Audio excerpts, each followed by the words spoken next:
pengaturan di Perda 5 2020 tentang persoalan standarisasi persetan budaya Bali itu di pasal 37-nya ada ketentuan pidananya sebenarnya. Ada pidana? Iya, ketentuan pidananya. Aturan itu hanya enak dibaca. Enak dibaca.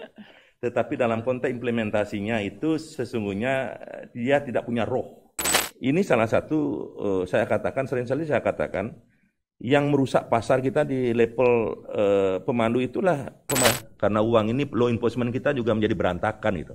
Biar enggak seperti KUHP, apapun setiap persoalan itu karena uang habis perkara kan itu.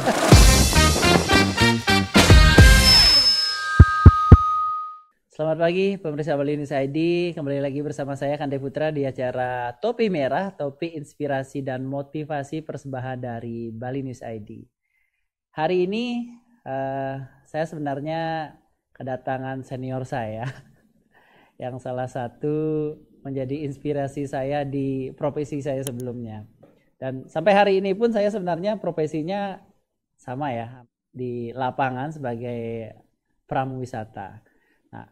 Seperti yang kita ketahui bahwa Bali ini sebagian besar memang pendapatan asli daerah atau penghasilan orang Bali itu di sektor pariwisata.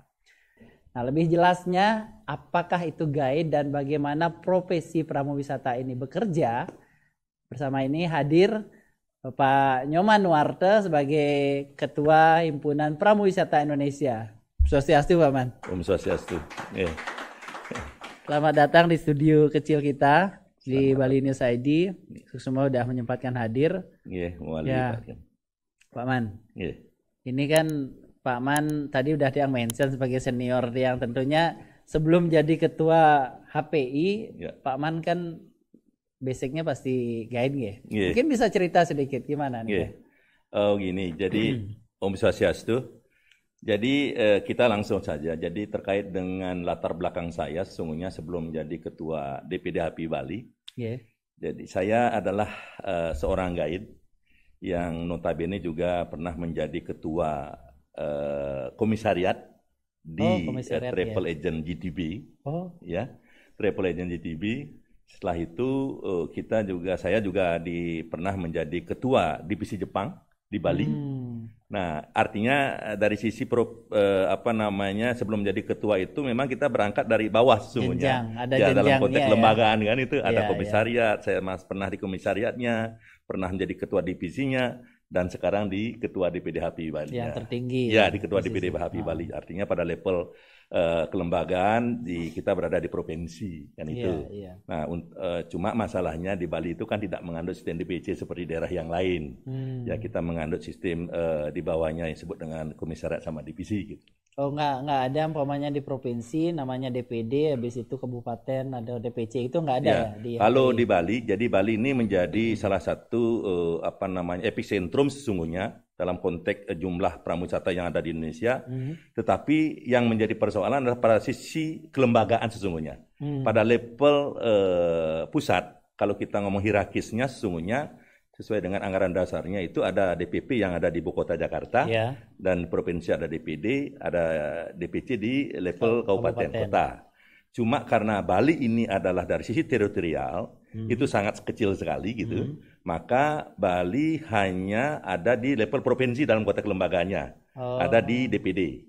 DPC-nya kita tidak punya, sehingga tidak ada DPC di Bali. Memang di ADART itu di anggaran dasar rumah tangga, kalau kita tidak mengatur itu sesungguhnya, pengaturan untuk Bali kalau kita pakai DPC, dari sisi kelembagaannya, karena ini sangat kecil sekali, itu tidak marwah keorganisasian, tidak pernah ketemu dia. Makanya kita cukup membentuk yang namanya perbantuan kelembagaan. Nah, kita membentuk dua lembaga untuk membantu kerjanya DPD HPI Bali, gitu. Yaitu divisi sama komisariat. Oh, berarti per divisi. Divisi itu dibagi menjadi apa? Kalau kita ngomong divisinya itu, kita kan punya sekarang 11 divisi bahasa. Ada Jepang. Pakai bahasa dia, divisi bahasa. Divisinya itu divisi bahasa. Betul, per bahasa kita pakai divisi bahasa gitu. Bahasa Inggris, Jepang, Prancis ya, betul. Ada 11 divisi bahasa gitu. Dan satu lagi ada komisariat. Kalau kita komisariat itu adalah lembaga yang ada di travel agent, ya, atau di luar travel. Dia membentuk sepanjang dia punya anggota 15 minimal, itu sudah bisa membentuk yang namanya komisariat. Oh, berarti seperti perkumpulan ya? Perkumpulan betul, guide. Perkumpulan guide, entah itu dia kerja di travel agent ataupun nanti dia freelance. Ya, freelance. Ya. Kalau dalam konteks ketenaga kerjaan, kita sesungguhnya Pak, prawisata ini sangat unik dia. Kenapa saya katakan unik? Karena ketika kita tarik dengan persoalan undang-undang ketenaga kerjaan atau undang-undang cipta kerja, hari ini tidak pernah ketemu dia. Kenapa saya katakan seperti itu? Karena dari awal guide ini tidak pernah diselesaikan secara betul pondasinya. Ada kesalahan dalam konteks pembentukan struktur prawisata di Bali. Dulu kan kita ketahui kita hanya pondasi lembaga ini sebenarnya dia hanya freelance atau non freelance atau ada satu kesepakatan dengan pemberi kerja atau tidak gitu. Ini tidak pernah diatur gitu. Diberikan ruang begitu saja gitu. Bebas dia makanya sekarang berkaitan dengan ini kan baru-baru ini kita baru ngeh gitu. Kita baru ngeh ketika pendapatan kita menurun gitu. Dari si tamu sudah tidak mulai kemampuan shoppingnya menurun. Orang baru ngeh gitu. Anggota kita baru ngeh. Makanya disinilah ada persoalan dalam konteks kelembagaan yang dari awal dari dulu tidak pernah diselesaikan karena mumpung ini kan semua berjalan secara natural nih. Apapun di Bali dulu. Nah, Bu Niki, ampurat yang potong nih ampurat yang potong. Biar nggak terlalu jauh dulu tentang kelembagaan segala macam. Nanti kita pasti sampai di situ kita bahas. Yang dari awal dulu sedikit. Mungkin masyarakat pada umumnya, apalagi Gen Z sekarang ya, kita ngomongin generasi muda sekarang, jarang. Ini anak-anak di sini ini jarang yang paham apa sih pramuwisata itu, apa sih guide itu. Mungkin kita bisa mulai dari situ. Nah, kalau kita bicara guide itu, kalau pramuwisatanya memang sebuah kalimat atau bahasa yang agak sulit dipahami oleh teman-teman Gen Z, teman-teman kita. Karena pramuwisata itu adalah bahasa yang digunakan diregulasi, di pengaturan regulasi. Tetapi bahasa pariwisatanya adalah guide. Nah, guide itu adalah seseorang yang tugasnya mengantarkan wisatawan, yang memberikan penjelasan kepada wisatawan ketika wisatawan itu melakukan satu traveling, tour ke destinasi itu dalam konteks singkatnya, kan itu. Dan banyak tugas-tugas lain sesungguhnya yang dilakukan oleh seorang guide. Cuma persoalannya hari ini, Pak, kalau kita menyimak persoalan lapangannya, banyak sekali juga masyarakat tidak tahu pramuwisata yang sesungguhnya. Pramuwisata yang sesungguhnya itu adalah pramuwisata itu kan ada yang punya lisensi, ada yang tidak, Pak. Nah, masyarakat kecenderungannya adalah ketika dia mengendal wisatawan sudah dikategorikan sebagai guide. Tapi sebenarnya belum, karena dia itu kategori guide ilegal gitu kategorinya. Jadi guide yang tidak punya izin. Ya. Kalau guide yang sesungguhnya dia harus melalui beberapa proses tahapan-tahapan ya pembelajaran di dalam kelas dan di luar, di outdoor dan indoornya. Kan itu kita yang sesungguhnya yang namanya pramuwisata atau guide.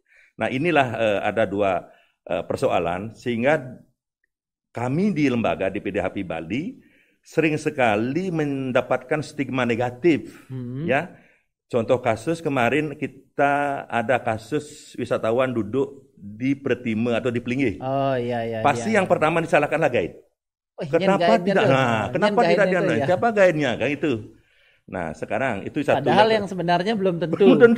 Belum tentu karena sekarang wisatawannya kan sudah kadang-kadang menggunakan guide, kadang-kadang tidak. Kan itu. Kalau toh dia menggunakan guide, belum tentu juga guide-nya dari anggota DPD-HAPI Bali kan. Dan tentunya kalau yang sudah anggota udah tahu. Betul. Jadi kalau anggota DPD-HAPI Bali menghandle tamu sampai kejadian seperti itu, sudah anggotanya kita tarik, Pak. Sudah ada yang namanya punishment di sana, hukuman kepada yang bersangkutan. Kita langsung tarik karena ini sudah sering kita lakukan internalisasi. Udah pernah. Pernah kita kemarin ada yang melakukan pelanggaran etik, ada putusan berat, kita langsung keluarkan dari anggota, Pak, tarik anggota, kirim surat ke Kadisparda untuk tidak lagi memproses lisensinya, Pak. Zaman saya udah hampir 2 yang saya lakukan itu. Berat ya. Ya, memang harus seperti itu. Kalau tidak seperti itu, satu lagi sebenarnya mungkin masyarakat umum juga nggak tahu ya mungkin ya. Masalahnya seperti yang Pak Nyoman sampaikan tadi, semua orang yang mengantar tamu itu udah dibilang guide. Ya, jadi kan ada klasifikasi nih, betul. Ada yang guide legal dan ilegal. Betul. Nah kalau yang legal kan sudah sesuai aturan. Yang ilegal ini apa sebenarnya yang punishment-nya atau sesuai ketentuan yang ada? Betul. Sesungguhnya kalau kita bicara persoalan guide ilegal itu sesungguhnya yang punya kompetensi untuk melakukan penindakan itu kan Satpol PP. Satpol PP. Karena pengaturan di Perda 5 2020 tentang persoalan standarisasi persyaratan budaya Bali itu di pasal 37-nya ada ketentuan pidananya sebenarnya. Ada pidana? Iya, ketentuan pidananya. Dia dikenakan denda. Hati-hati loh. Pemirsa Bali News, hati-hati yang ajak tamu dan ngaku-ngaku guide dan tidak punya lisensi. Iya, betul. Ada ancaman pidana. Pidananya. Jadi denda 50 juta atau kurungan 3 bulan. Denda 50 juta, kurungan 3 bulan. Itu loh ininya. Cuma persoalan kita di Bali ini, kalau kita bicara tata kelola, memang regulasi itu memang dalam konteks penindakan ini kan tidak berjalan efektif, Pak. Karena law enforcement kita di Bali bermasalah sesungguhnya. Ya. Jadi penegakan aturannya yang belum maksimal. Maka sering saya katakan begini, aturan itu hanya enak dibaca. Tetapi dalam konteks implementasinya itu sesungguhnya dia tidak punya roh, dia. Kan? Jadi dia punya roh ketika antara kandungan norma yang ada di regulasi itu diaplikasikan dalam konteks penegakan aturannya, Pak. Kalau keduanya itu berjalan, yakin dan percaya, itu sesungguhnya makna hakiki daripada regulasi. Ya, maka hari ini saya katakan bahwa regulasi yang terkait dengan tata kelola masih catatan saya adalah masih enak dibaca. Jadi istilahnya jadi macan kertas. Macan kertas, betul. Wah, jadi ada tulisannya, betul. Ada punishment-nya seperti apa, tapi nggak pernah dilaksanakan. Betul. Ya. Oke. Itu persoalan kita. Nah, maka masyarakat umum ini adalah yang notabene disebut guide ilegal itu, kan dia melakukan acting-nya dia sebagai guide sebetulnya. Nah, inilah yang menjadi persoalan kita. Kalau penegakan aturannya ini, penegakan perdanya tidak berjalan efektif, yakin dan percaya masyarakat yang akan menjadi guide ilegalnya akan semakin banyak. Justru kecenderungannya adalah guide yang punya lisensi saja bisa menjadi guide ilegal.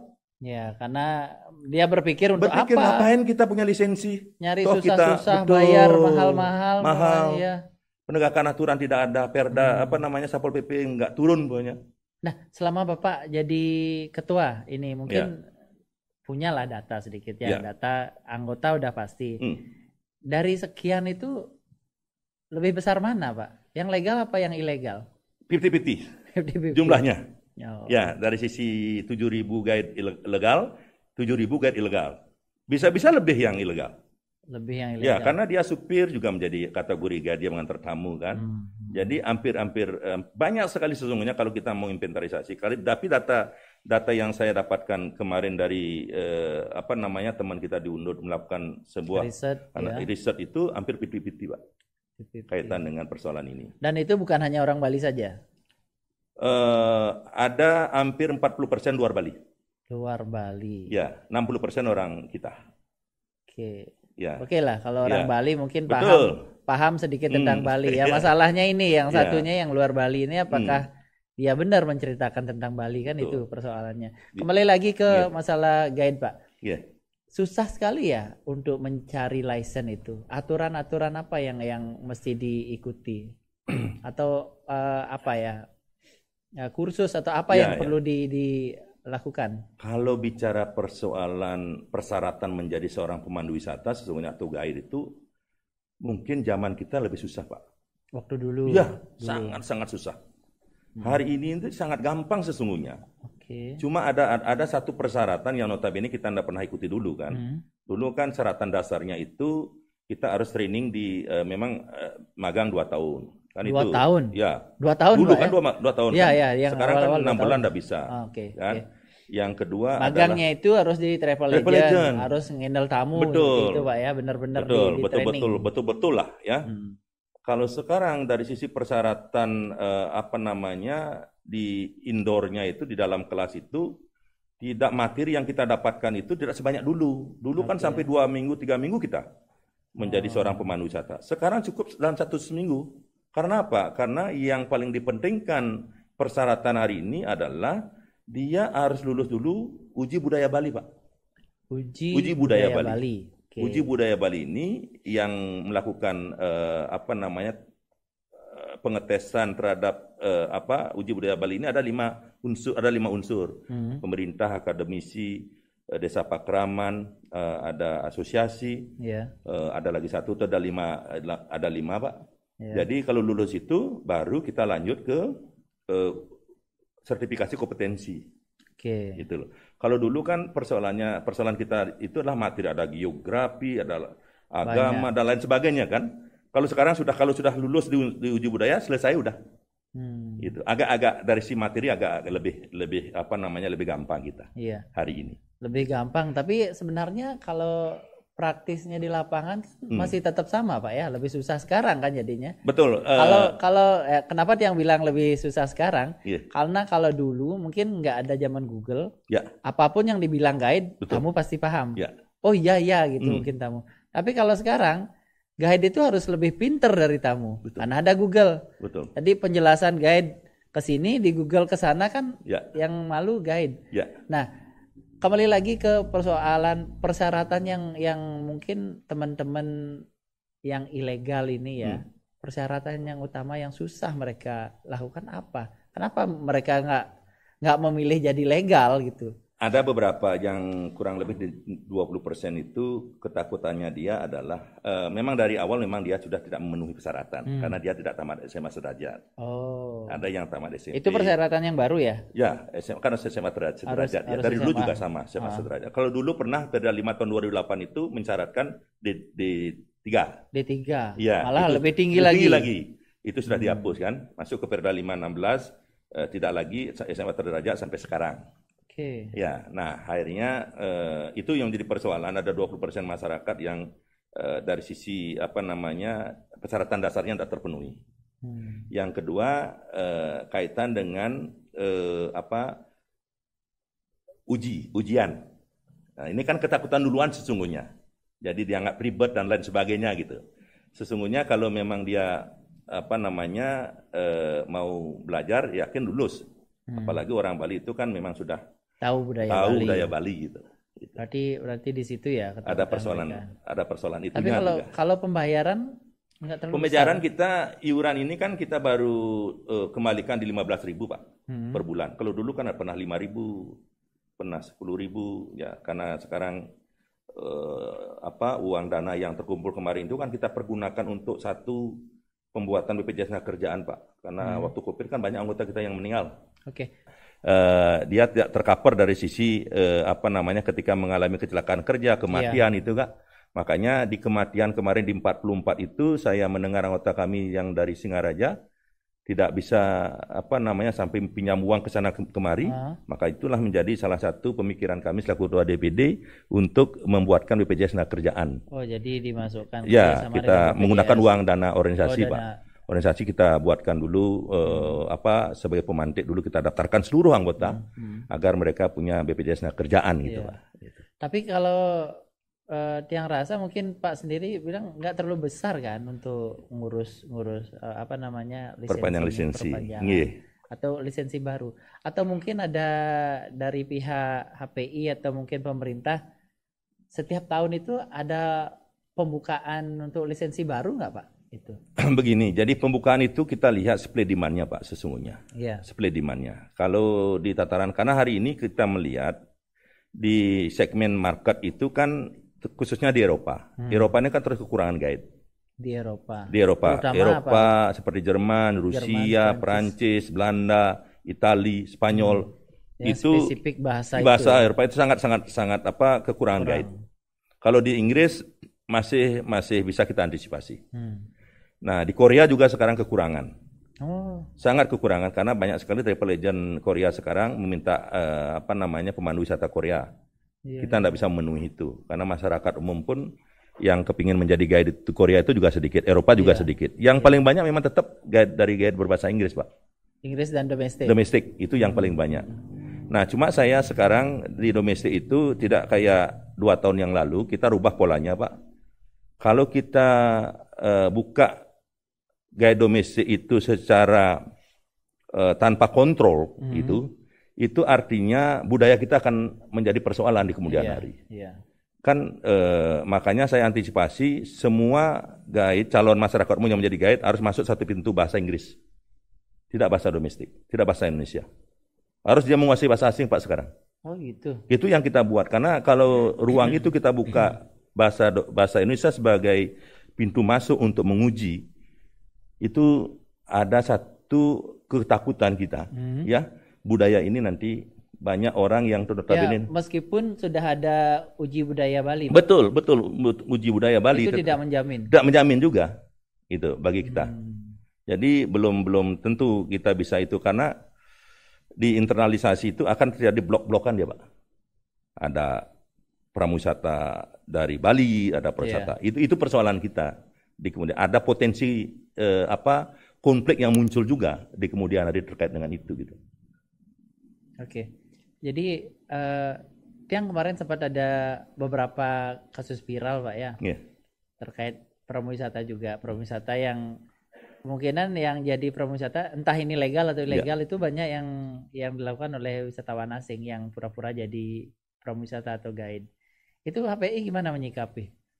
Begini, jadi DPD HPI Bali terkait dengan masalah tentang wisatawan menjadi seorang guide itu kan sesungguhnya sudah dari dulu sesungguhnya ada seperti itu. Terkait dengan masalah bagaimana juga imigrasi.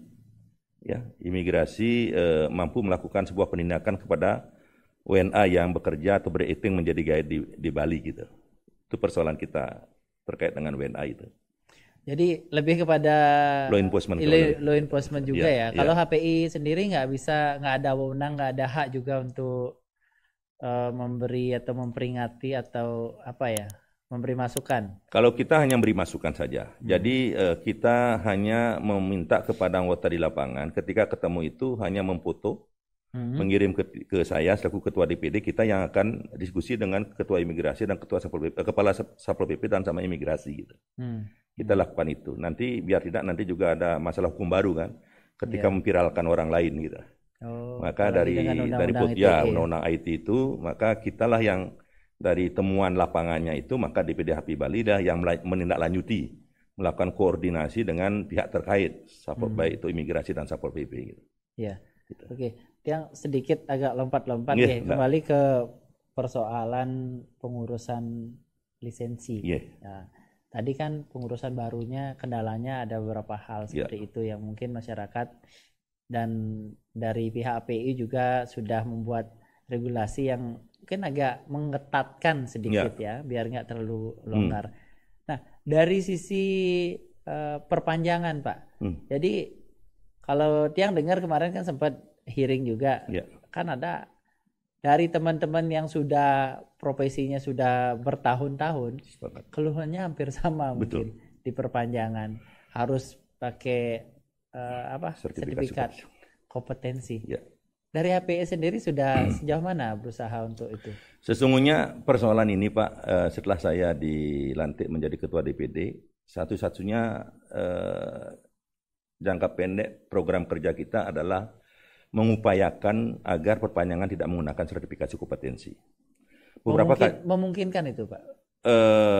Sebelum ke sana sesungguhnya kita sampai meminta pihak pemerintah untuk tidak menggunakan itu, sampai kita mengajak Pak Palguna, Prof Palguna, Prof Palguna, Pak Parte juga kita ajak sharing waktu itu, Pak Parte DPR RI waktu itu, Pak Palguna sama Pak Dewa juga yang dari Jakarta Direktur Kementerian. Kita mengupayakan itu dengan beberapa argumentasi kan itu, karena prawisata ini sesungguhnya sangat berbeda sekali dengan profesi-profesi seperti spa, pekerja hotel kan secara universal kan dia menggunakan sertifikasi kompetensi. Nah, sampai saya bilang pada waktu dengan Kades pada Provinsi Bali, sesungguhnya undang-undang ini untuk prawisata Bali ini tidak ada relevansinya. Ini hanya sebatas pemerintah harus tunduk dan patuh dengan norma yang ada di atasnya saja sesungguhnya. Tapi efektivitasnya nggak ada apa-apa ini. Karena apa? Yang menjadikan guide itu menjadi profesional bukan sertifikasi kompetensi yang tugasnya yang nyontreng-nyontreng itu, gitu loh. Sampai seperti itu kita sampaikan, sampai ngajak Prof Palguna dari sisi pemaknaan regulasi ya dari kaitan dengan Undang-Undang 10 2009 itu gitu. Nah, sampai hal itu kita lanjutkan lakukan. Pihak pemerintah Provinsi Bali masih tetap kekeh bahwa dia tidak berani sertifikasi kompetensi itu tidak dijadikan sebagai persyaratan karena undang-undang di atasnya mengatur itu. Gitu loh. Nah, kemarin juga kita di Pasiring dengan Komisi 10 DPR RI juga kita sampaikan. Waktu gini akan ada perubahan Undang-Undang 10 itu kan. Kedepannya kan akan Undang-Undang Pariwisata. Betul. Sampai kita ngomong dengan pihak Komisi 10 terkait dengan persoalan sertifikasi kompetensi ini. Kembali jawabannya normatif gitu loh. Itu tantangan kita, Pak.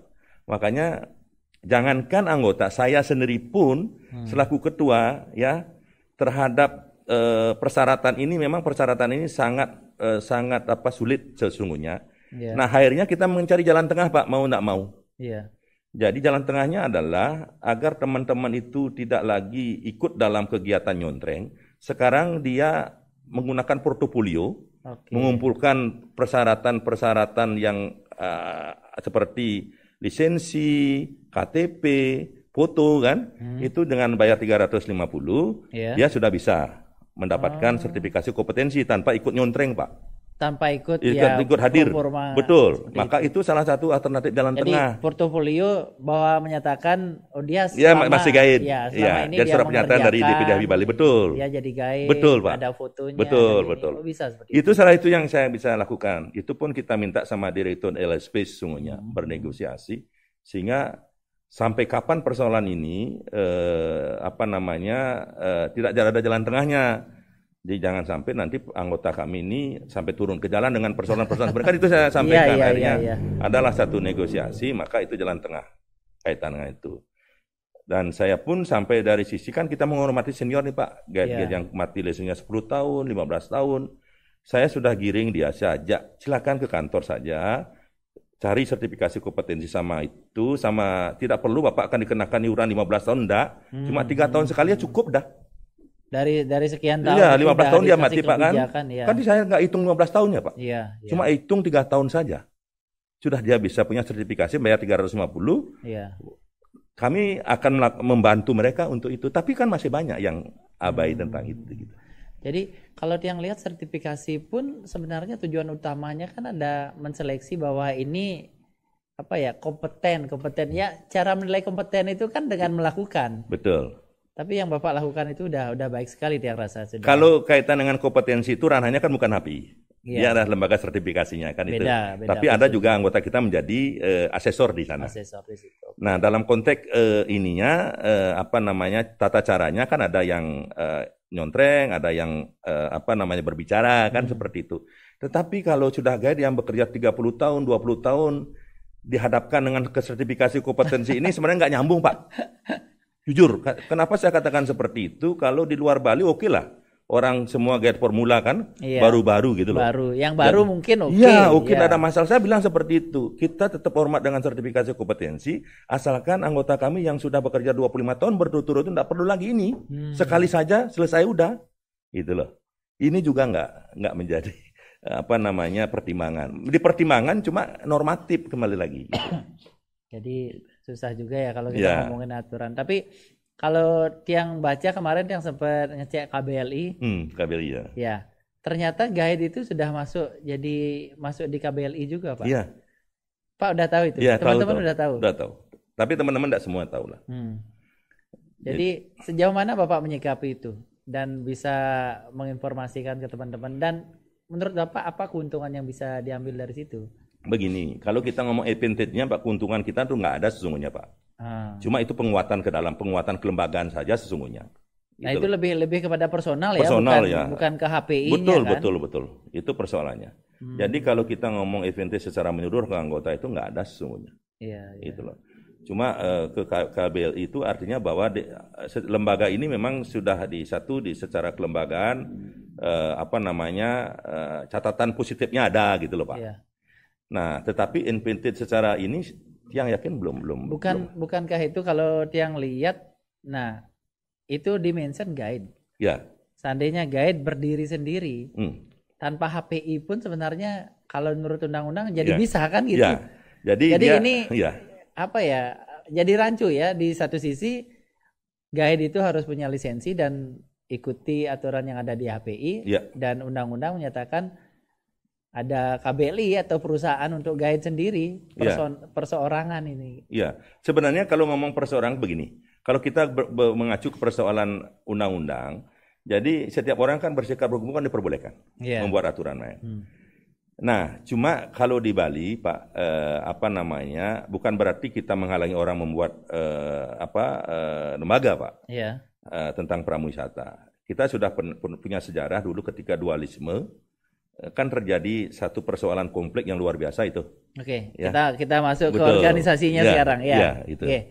Gimana? Mungkin cerita, Tiang mau masuk ke organisasi. Tentang dualisme, tentang gimana? Betul. Dan sampai sekarang. Nah, kalau dualisme kemarin itu kan dulu kan ada KPRI. KPRI. Iya. KPRI itu dominasi anggotanya itu adalah teman-teman kita yang bergaya Mandarin. Nah, dengan HPI kan itu kan menjadi sampai ke Pengadilan Tata Usaha Negara waktu itu kan kaitan dengan persoalan ini.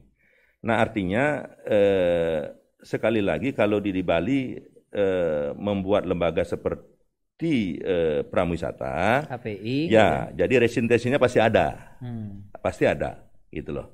Walaupun secara regulasi itu diperbolehkan gitu. Tetapi dari sisi persoalan di akar rumput ini akan menjadi masalah juga gitu. Tidak segampang yang mereka pikirkan juga gitu loh. Nah, makanya sampai hari ini Astungkare masih HPI menjadi salah satu, bukan salah satunya, salah satu. Jadi menjadi lembaga untuk teman-teman kita yang punya profesi di bidang kepemanduan gitu. Nah, terkait dengan ini juga, Pak. Jadi apa sih keuntungan bisa jadi anggota HPI?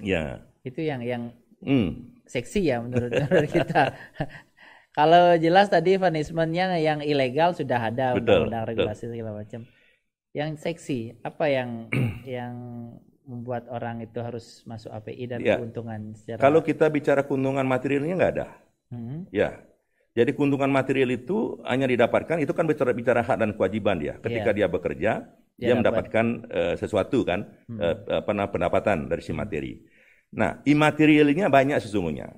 Imaterialnya adalah ketika dia sudah punya lisensi, dia bergabung menjadi anggota DPD HPI Bali, manakala dia ada persoalan, yang mereka hadapi baik itu di travel agent, itu mereka punya hak perlindungan sesungguhnya kepada anggota itu. Jadi DPD HPI Bali berkewajiban melindungi anggota yang bermasalah di travel agent. Yang ada masalah dengan travel agent. Betul, dengan travel agent. Kita bisa menyelesaikan karena itu persoalan-persoalan yang sudah sering terjadi. Maka DPD HPI Bali hadir di sana untuk menyelesaikan persoalan itu gitu. Jadi itu keuntungan imaterial sesungguhnya.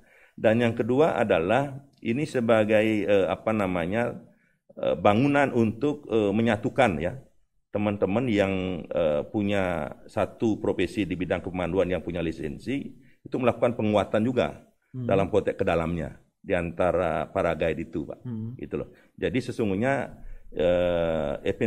keuntungan imaterialnya yang banyak.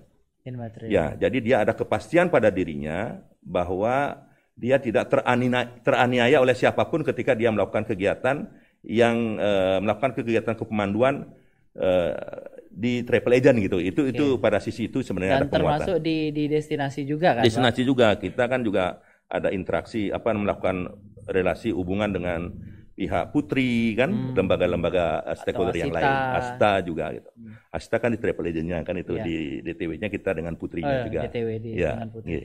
Nah, satu lagi Pak, terkait dengan penghasilan dari para guide ini. HPI sejauh mana perjuangannya? Contoh dengan istilahnya guide fee atau sejauh mana perjuangan HPI selama ini? Kalau bicara persoalan dinamika perjuangan tentang penghasilan pramuwisata itu, DPD HPI Bali sampai hari ini kita hanya berkutat dalam hal kenaikan guide fee, Pak. Tapi tiap tahun? Tiap 2 tahun sekali. Kalau dulu kan kita guide fee itu kan ada di masing-masing komisariat, Pak. Sekarang kita angkat bahwa kaitan dengan kenaikan guide fee itu ada di divisi sekarang. Per divisi. Per divisi, biar tidak nanti antara dulu kalau kita kasih ruang di komisariat, antara guide yang ada di komisariat A dan B itu sama-sama guide berbahasa Inggris, guide B-nya berbeda, Pak. Kalau hari ini karena melihat problem seperti itu, maka untuk efektivitas kenaikan guide B itu memang harus ada di divisi, sehingga siapapun guide yang satu bahasa mengambil pekerjaan di mana gitu, guide B-nya sama, Pak. Cuma masalahnya kan ada kadang-kadang kita punya anggota, dia bekerja dalam satu travel agent, ya mendapatkan guide B yang di bawah standarisasi, tapi dia diam gitu loh.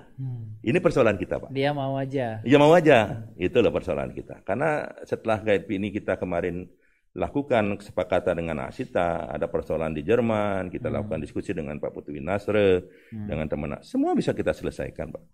Artinya dalam hal masalah-masalah kenaikan pendapatan itu sesungguhnya sampai hari ini hanya pada posisi guide B.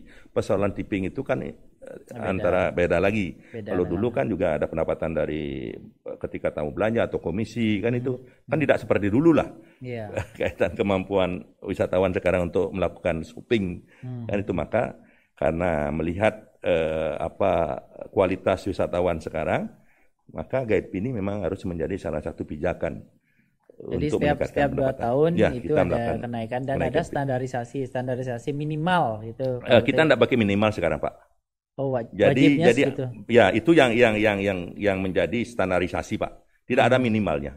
Oh, jadi standarisasi seperti itu, kalau ada yang mau dikasih lebih kan nggak masalah. Nggak masalah. Gitu loh. Jadi sebutannya memang ada di beberapa satu segmen di pasar Jepang masih ada menggunakan minimal. Secara umum sudah bahwa kesepakatan yang dibuat di divisi itu menjadi kesepakatan yang wajib untuk dilaksanakan.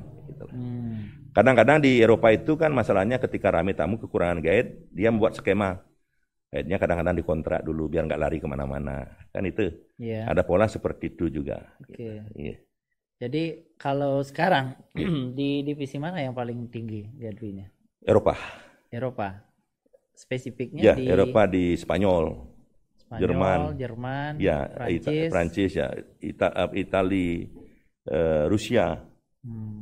Eropa itu memang karena supply demand-nya sangat jauh, jumlah guide-nya selalu sedikit, kebutuhannya selalu besar kan, maka dia punya bargaining untuk kayak itu. Gitu. Kalau gini di China atau? Kalau China, guide B itu dari dulu, memang kita sudah sepakati guide B itu kadang-kadang antara pihak travel agent ini dengan guide-nya ini kan satu rumpun dia. Susah sekali kita. Ini salah satu sering saya katakan yang merusak pasar kita di level pemandu itulah pemandu berbahasa Mandarin ini. Satu, dia hanya berorientasi money oriented gitu, tidak pernah dia berpikiran bahwa budaya ini menjadi dasar pijakan dia mengenal wisatawan gitu. Dia kan hanya uang dan uang sesungguhnya. Sekali. Jadi saya kan selaku ketua DPD kan ketakutan. Jadi tidak memikirkan budaya Bali. Iya, jadi sangat sedikit sekali yang memikirkan paling guide Mandarin yang dari orang Bali. Kalau orang dari luar Bali itu pastikan dah. Jadi orientasi pasti uang dia. Shopping. Ya, itu problem kita, Pak. Makanya sampai saya mendorong masyarakat Bali itu untuk belajar bahasa Mandarin secara gratis, kan kita upayakan dengan pemerintah. Tidak ada juga pesertanya, Pak. Itu challenge kita sesungguhnya. Sudah dikasih gratis nggak ada yang mau juga. Saya sampai ke sana kemari, Pak. Nggak maunya itu karena apa? Karena mungkin dianggap sulit, nggak ada pekerjaan. Nggak ada pekerjaan kami akan salurkan semua, Pak. Kalau ada sudah ada. Karena jadi semua anggota HPI ini udah pasti bekerja, Pak. Ya, pasti kalau khususnya di market Mandarin itu. Kalau ada orang Bali bisa berbahasa Mandarin, dia dihalangi untuk bekerja, DPD HPI Bali akan turun langsung sesungguhnya, Pak. Karena saya tidak mau stigma itu kita akan cut gitu loh. Jangan sampai karena dia satu rumpun ya, kita tidak bicara diskriminasi. Tapi fakta lapangannya kan seperti itu.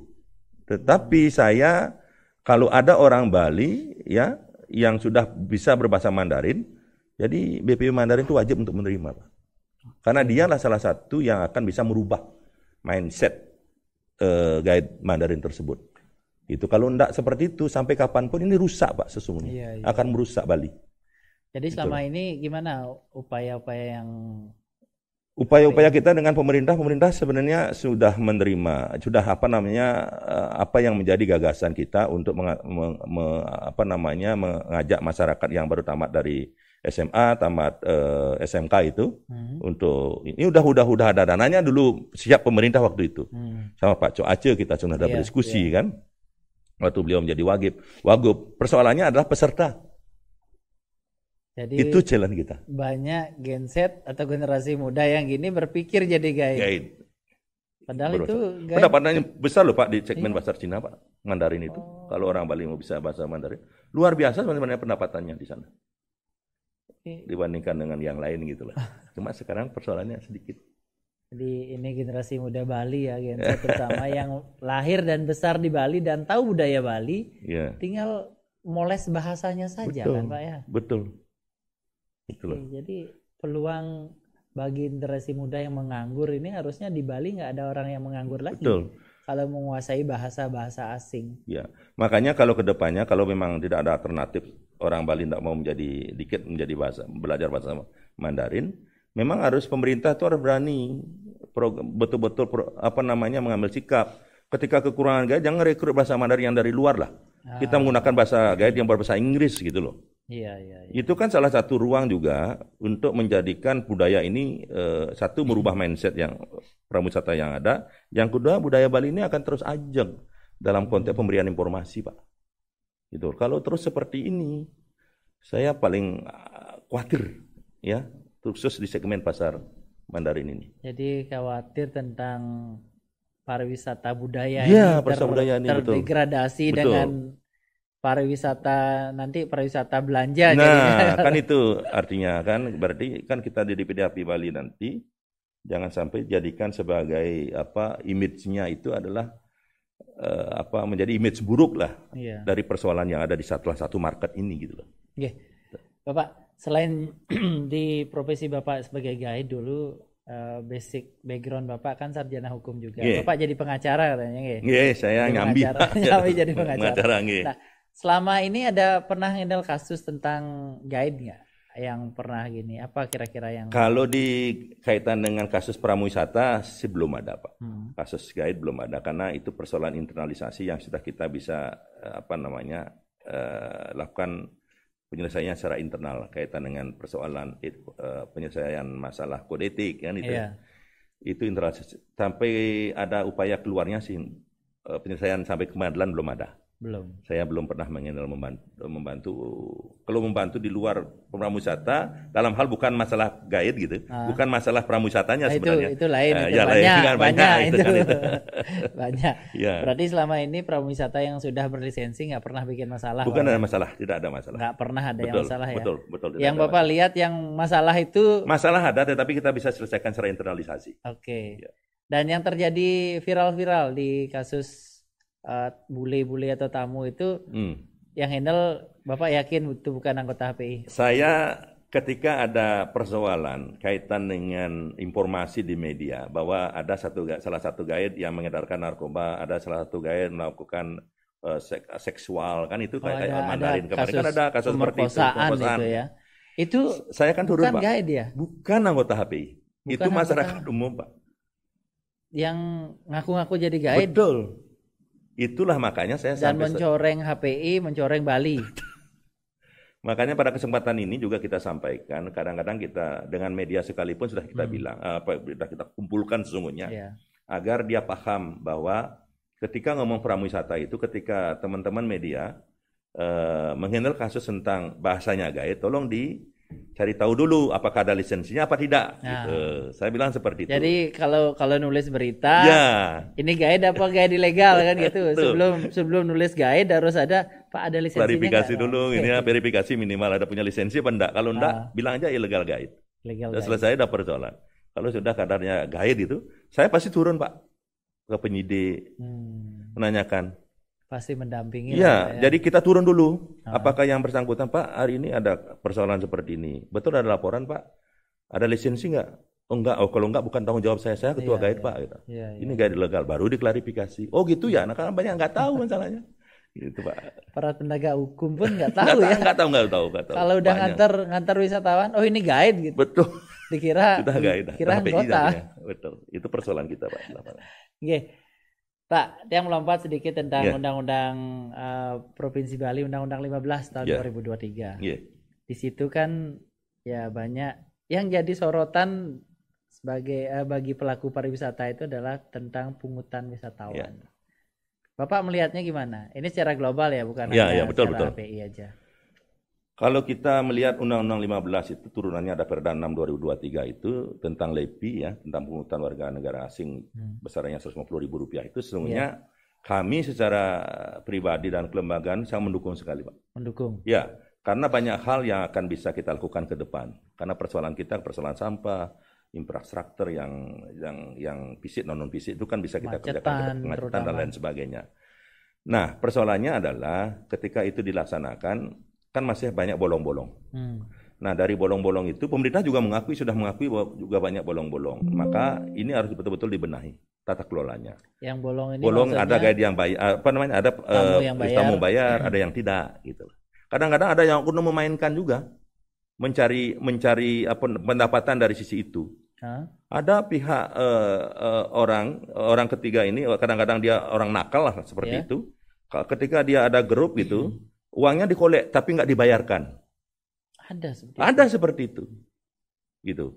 Karena begitu rapuhnya dari sisi monitoring terkait dengan persoalan pembayaran itu. Nah, kalau hal seperti itu, Pak, itu jadi tanggung jawab siapa? Tanggung jawab guide kah? Tanggung jawab travel agent, Asita, atau siapa sebenarnya yang punya tanggung jawab utama ini? Nah, sekarang kan dari sisi persoalan yang sampaikan ini kan yang bersangkutan ini kan tidak sampai dilaporkan, Pak. Ya, cuma ada masalah. Tamunya komplain bahwa dia bilang sudah bayar. Ternyata dia dicek bahwa orangnya nggak ada. Jadi sudah mengeluarkan uang tapi dia bilang bahwa di depan itu saya sudah bayar sama orang itu gitu. Nah, sesungguhnya kalau siapa yang salah pada dalam konteks itu sebenarnya sistemnya yang salah sesungguhnya. Sistemnya. Ya, sistem ini belum mampu mengakomodasi tentang bagaimana pembayaran itu bisa berjalan dengan efektif. Ini kan masih ada bolong, itu hanya sistemnya yang bolong kan. Nah, sistem yang diperbaiki. Selama ini kan pakai kayak website ya? Iya, banyak pakai website, ada yang pakai guide, ada yang pakai dari si Asita membantu, di destinasi juga. Ketika dia tidak bayar di airport, ada yang di pass out-nya juga, tapi juga belum efektif, masih bolong-bolong. Nah, ini sebenarnya tugas kita bersama. Jadi pemerintah bersama stakeholder ini memang harus mengupayakan bagaimana agar bolong-bolong ini bisa kita tambal sehingga efektivitas masukan ke pemerintah itu bisa betul-betul efektif gitu loh. Sehingga upaya keinginan kita untuk membangun pariwisata berkelanjutan itu bisa jalan gitu loh. Dari sisi pendanaan. Kita kan persoalan kita di pendanaan ini, Pak. Semua persoalan kita di pendanaan. Penegakan hukum juga seperti yang bilang kemarin, Satpol PP itu tidak ada dana, Pak. Sedikit sekali dia ada dana dengan sekian ratus perda yang mereka kendalikan. Padahal kemarin dia sempat baca atau lihat ada Satpol PP khusus pariwisata. Betul. Itu belum maksimal juga. Kalau itu kan bukan dia dari si penegakan, dia membangun hospitality dia. Oh, hospitality. Ya, dia hospitality-nya dia ke DTW, jadi ketika ada tamu dia bangun interaksi bahwa dia sebagai aparat penegak perda dalam artian dia dari si hospitality-nya dia mereka bangun. Sebenarnya bagus itu, Pak. Tapi masalahnya kan dibentuk itu kan ada pengeluaran untuk gaji mereka dan lain sebagainya. Itu nggak bisa difungsikan sebagai checking untuk wisatawan, habis itu untuk checking. Hanya sebagai subjek yang ditugaskan untuk mengidentifikasi. Oh, jadi masalahnya, pokoknya lapangannya dia melihat, oh ini kebanyakan guide nggak pakai wisatawan nggak pakai guide. Atau ada guide yang tidak pakai nadat. Anda jangan mencatat saja, dilaporkanlah kepada PNS penyidik Satpol PP. Itu. Jadi tugasnya hanya hospitality dan juga menginventarisasi persoalan-persoalan yang ada di lapangan. Itu tugasnya mereka. Gitu. Nah, yang lain Pak terkait dengan Undang-Undang 15 itu ada persoalan lain sesungguhnya. Karena kalau kita berkiblat pada Undang-Undang Pariwisata dari pusat gitu Pak. Ya kadang-kadang tidak pernah menyentuh substansi akar masalah yang ada di Bali gitu. Maka di Undang-Undang 15 2023 ini sesungguhnya perlu ada satu kajian sesungguhnya. Kaitan dengan pariwisata itu kalau bisa dimasukkan di sana, itu roh pariwisata Bali itu akan lebih nampak dibandingkan dengan Apanya? Kaitan dengan budaya. Budayanya. Ya, kalau kita sekarang ngomong Undang-Undang 10 2009, Pak. Jadi budaya kita itu kan tidak kelihatan di sana. Juga. Di Undang-Undang pariwisatanya. Ya.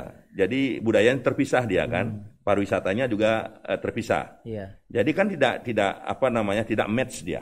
Parsial dia. Apalagi sekarang kementeriannya terpisah, Pak. Itu dah persoalannya. Makanya Nah, ini kalau bahas ini jauh sekali jadi panjang sekali jadinya. Makanya kita mendorong di mumpung ini ya. Saya menghormati sekali Pak Koster dan teman-teman kita DPR, masuk Pak Parte juga yang menginisiasi. Sampai ini terjadi kan, undang-undang ini kan sesuatu yang luar biasa, Pak. Kita harus mengapresiasi betul ini. Nah, ketika produk hukum ini sudah disahkan oleh pihak DPR bersama pemerintah, itu artinya kita harus sekarang jemput bola. Hal-hal apa saja yang bisa kita tuangkan di undang-undang ini, turunan menjadi perda, pokoknya. Kan ini kan baru sedikit sekali yang masukkan, baru LEPI yang boleh. Perdanya kemarin baru LEPI saja kan? Sudah ada, tapi belum maksimal. Belum maksimal itu masih banyak. Dan pariwisata kita masukkan di sana juga, diturunin lagi di perda lagi kan itu kan bisa lebih ini. Makanya ini menjadi PR buat kita semua di Bali agar kalau kita mengacu kepada undang-undang pariwisata yang ada, pastikan dah tidak pernah ketemu persoalan hakiki yang terjadi di Bali, pariwisata Bali ini. Karena undang-undang pariwisata kan mengatur keseluruhan, Pak, di Indonesia ini. Bali itu kan sudah dari dulu. Nah, ini Bali kan mau disamakan dengan daerah pariwisata yang lain kan tidak nyambung dia, Pak. Apalagi kita pariwisata budaya. Yang lainnya ekoturism ya. Itu sangat tidak pernah ketemu persoalannya. Jadi Bali ini besar karena budayanya sebenarnya. Budayanya, Pak. Betul. Bukan karena alamnya. Betul. Kalau masalah alam mungkin kita kalah, Pak. Di luar negeri lebih bagus. Jangankan luar negeri, di antara kita di internal di Indonesia saja memang Bali masih dikalahkan kayak di Toba kan. Masih Pak. Tetapi kan kita budaya Bali ini yang dijual oleh agama Hindu inilah yang menjadikan kekuatan itu tetap terjaga gitu loh, Pak. Itu. Nah, harapan Bapak sendiri terkait ini, tadi kan sudah kita bahas tentang turis levy, sistemnya masih amburadul, perlu banyak perbaikan. Nah, seandainya ini sudah terkumpul, ini uangnya nggak main-main loh, Pak. Targetnya bisa sampai 1 triliun. Ya, sekarang baru 200, yang kemarin saya dengar 240 miliar. Ya, baru sedikit lah, baru 50% yang terkolek. Harapan HPI sendiri. Uang ini mau diapain ini kalau uang besar gitu? Jangan-jangan dipakai yang lain-lain nanti kan. Kalau bahasanya turis levy, kita mengut dari pariwisata atau wisatawan, harusnya yang mendapatkan manfaat terbesar ini adalah kan wisatawan sendiri. Baik itu dari segi infrastruktur, fasilitas, keamanan. Contoh kayak sekarang, kalau Bapak umpamanya teman-teman mau dari Kuta ke Ubud, kebelet pipis gitu, kemana nyari toilet, Pak? Ya, betul. Hal-hal seperti itu. Harapan Bapak sendiri. Jadi harapan saya sangat banyak sesungguhnya ketika LEPI ini sudah diberlakukan, karena untuk jangka pendek ini, karena kita tahu bersama ketika Undang-Undang 15 membentuk turunannya Perda 6 itu kan masih sangat-sangat sedikit sekali pengaturannya dari sisi apa-apa saja yang bisa digunakan manakala uang ini terkumpul gitu loh. Kalau sekarang kan baru persoalan yang diatur itu adalah uang itu nanti akan digunakan untuk lingkungan, budaya, ya, lingkungan di dalamnya ada sampah kan, budaya, ada 3 itu, lingkungan, budaya, dan keamanan kan. Jadi ya itu 3 hal ini yang menjadi salah satu variabel yang bisa digunakan oleh uang yang terkumpul ini. Tetapi yang namanya regulasi itu adalah dinamis. Jadi setelah berjalan sekian tahun pasti akan ada perubahan ini. Pasti kita akan ada perubahan. Jadi kalau 3 itu kan sangat sempit ya. Jadi kaitan dengan retribusi ke daya tarik wisata, ke lembaga umpamanya kan, itu kan menjadi pemikiran kita ke depan. Banyak hal sesungguhnya harapan kita agar uang ini bisa dipergunakan yang sesungguhnya sebenarnya. Kalau Tiang kemarin sempat wawancara Pak Putu Ketua Asita, beliau mendengungkan penguatan lembaga. Kalau dari HPI sendiri gimana? Itu salah satu lembaga. Lembaga juga karena hari ini kan belum diatur di penggunaan uang itu. Penguatan lembaga itu dalam artian mungkin bisa ngasih penguatan atau dana ke HPI mencetak guide baru kan gitu, memberi pendidikan kepada generasi muda yang mungkin baru tamat SMA, yang mau jadi guide, ngasih ya kursus. Betul. Bahkan yang sempat menanyakan kemarin ke Pak Koster, apa ini tidak ada karena Bali tidak akan mungkin terjaga kalau manusia Balinya sendiri tidak mau menjaga dan SDM-nya rendah. Apa nggak ada masuk ke dunia pendidikan itu? Menurut Bapak gimana? Ya memang harus. Kalau ngomong sumber daya manusia Bali itu dari sisi bagaimana memproteksi budaya Bali, kembali lagi ke persoalan bagaimana peningkatan sumber daya dari sisi pendidikan dulu. Kan itu dari sisi pendidikan, kalau mereka sudah berpendidikannya bagus, otomatis cara pikir mereka kan semakin bagus. Kan itu dari sisi pendidikannya juga kita benahi. Yang kedua adalah pemberian satu kompensasi kepada masyarakat Bali, karena mereka menjaga Bali kan. Tiap hari dia harus mesegehan, ngejot seperti itu. Yang notabene kalau data yang saya impun itu bisa per tahun bisa 1 triliun uang yang kita keluarkan untuk menjaga Bali ini. Dengan untuk tanpa menjaga adat budaya kita ya kayak kita setiap hari itu ngejot itu Pak. Itu lumayan pengeluaran kita. Sampai 1 triliun setiap tahun. Ini salah satu yang notabene masyarakat Bali begitu dengan dasar nuraninya mereka melakukan kegiatan itu Pak, tanpa paksaan gitu loh.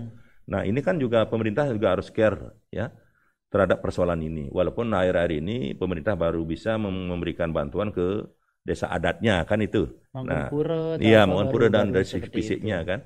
Nah ini perlu ke depan upaya-upaya yang patut kita benahi terkaitan dengan persoalan uang LEPI ini Pak.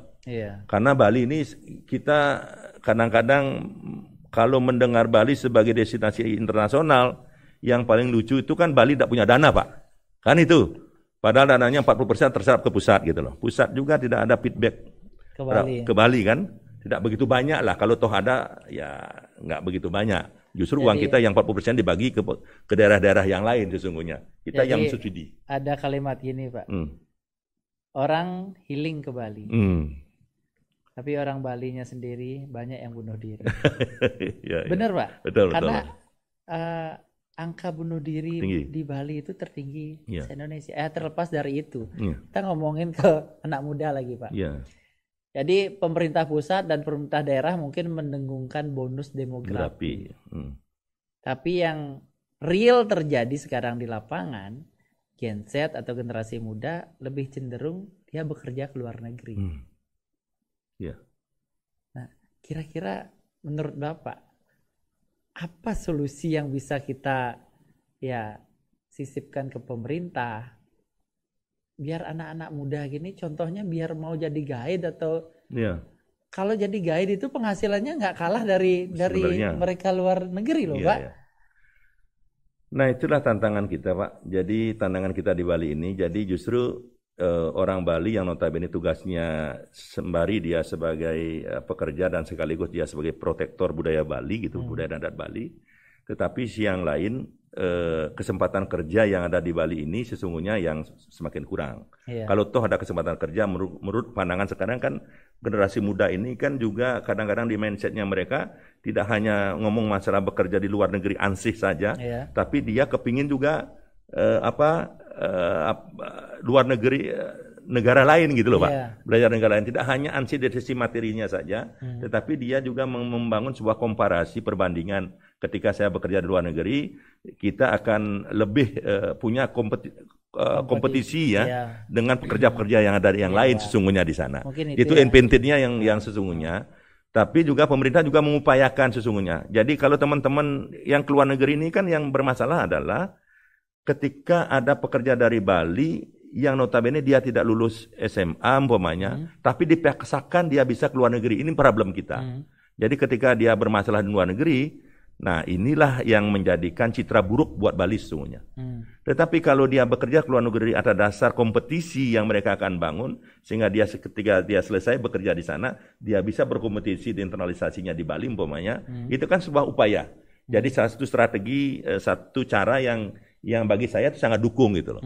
Tetapi yang saya tidak dukung itu adalah pekerja yang notabene tidak bisa keluar negeri dipaksakan menjadi bisa, gitu. Ini menimbulkan masalah itu. Ya. Ini yang menjadi persoalan kita sesungguhnya. Nah, satu lagi Pak, kita ngomongin adat, yang ngajakin adat dan budaya Bali. Ya. Kalau generasi muda semua di luar negeri, siapa yang kita ajak tedun Mabanyar? Siapa yang kita ajak tedun Sukotrunno? Kan itu persoalannya sekarang. Ya, mungkin ini sebenarnya ranahnya mungkin ke gini ya Pak ya, kita intermezzo aja ini. Betul. Nah, terkait dengan kebetulan ini kan dekat pemilu. Nah, boleh sedikit tentang pilkada Pak. Ya. Mungkin harapan HPI sendiri, ya dari Bapak bisa breakdown apa sih kendala-kendala yang kita hadapi secara umum di Bali, terutama yang berkaitan dengan pariwisata. Ya. Dan apa mungkin yang Bapak mau sisipkan untuk ini orang-orang dibilang 2 paslon ini putra terbaik Bali sekarang. Yeah. Siapapun nanti terpilih. Gitu. Yeah. Saya hanya berpesan kepada Ketua Bakal Calon karena kita sudah mendengarkan kan pada waktu hearing kemarin di Jimbaran, Pak. Ya kita tahu persis lah. Artinya plus minus masing-masing calon gitu loh. Tapi yang paling penting adalah ketika para calon ini setelah duduk menjadi gubernur, yang paling penting bagaimana janji yang mereka janjikan itu terrealisasi gitu.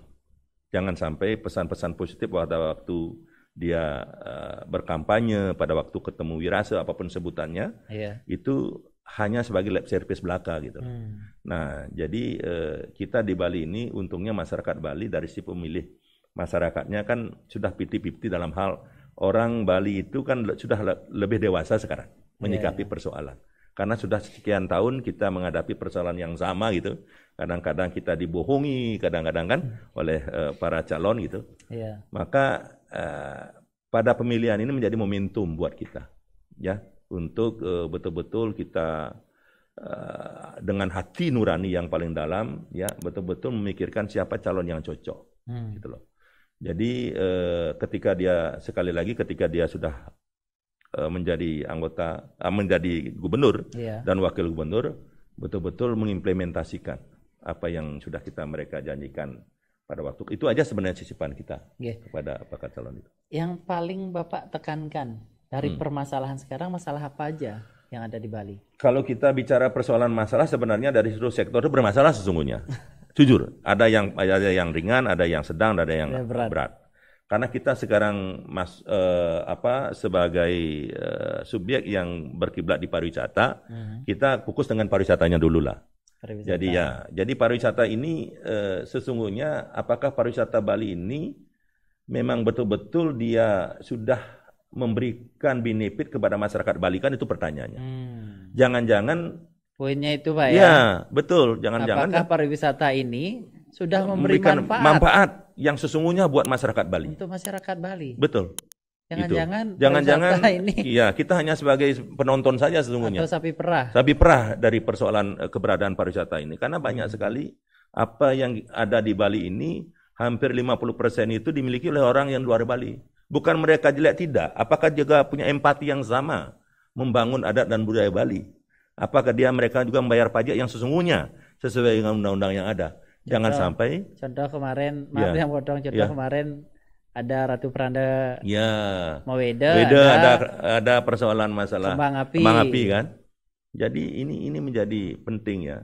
Jadi sehingga jangan sampai ngomong budaya Bali hanya pada tataran wacana saja gitu. Jadi penegak aturan yang ada di desa adat semuanya ini harus bergandengan tangan, berkolaborasi. Jangan karena gara-gara uang Bali ini menjadi hancur gitu. Ya, karena uang ini law enforcement kita juga menjadi berantakan gitu. Biar enggak seperti KUHP. Apapun setiap persoalan itu karena uang habis perkara kan itu. KUHP. Ya, KUHP dia.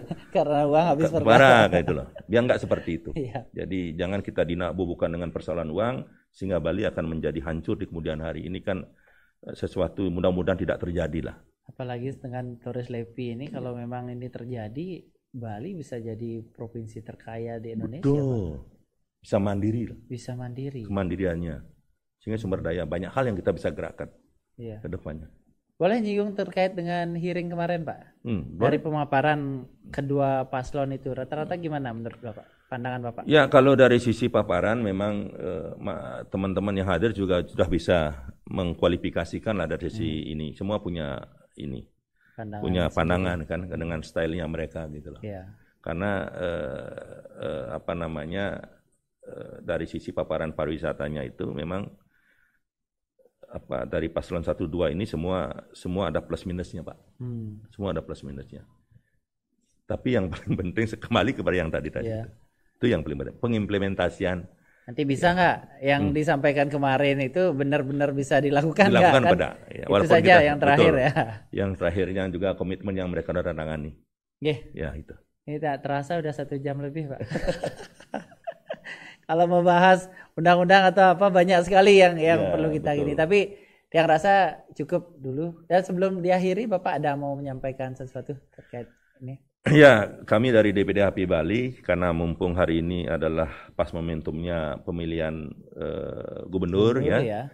Ya, saya Nyoman Warta selaku Ketua DPD HPI Bali mengharapkan agar dalam fase kampanye ini betul-betul persoalan kampanye bisa berjalan dengan baik dan tidak menimbulkan sebuah konflik yang akan berdampak pada pariwisata Bali. Itu harapan kita. Dan terakhir, kalau sudah menjabat, ingat dengan komitmen yang sudah ditandatangani. Nah, itu yang ditandatangani saat hearing kemarin. Hearing kemarin, betul. Kita Bali News ID dan Topi Merah juga live saat hearing itu. Jadi pemirsa Bali News ID juga bisa lihat di live-nya kita itu paslon 1 dan paslon 2 sudah memaparkan segala macam. Dan Pak Nyoman juga ada di situ sebagai panitia kemarin dan mengikuti sampai mengajukan beberapa pertanyaan juga ya. Jadi sekian Dumun, Pak Nyoman. Sama-sama. Suksema banget kehadirannya hari ini. Yang tutup dulu pemirsa Bali News ID. Sekian perbincangan hangat saya dengan Pak Nyoman Warta. Kalau kita bahas terkait pariwisata sekitar 5 jam atau 1 hari nggak selesai Pak Man ya. Iya betul. Banyak persoalan sebenarnya.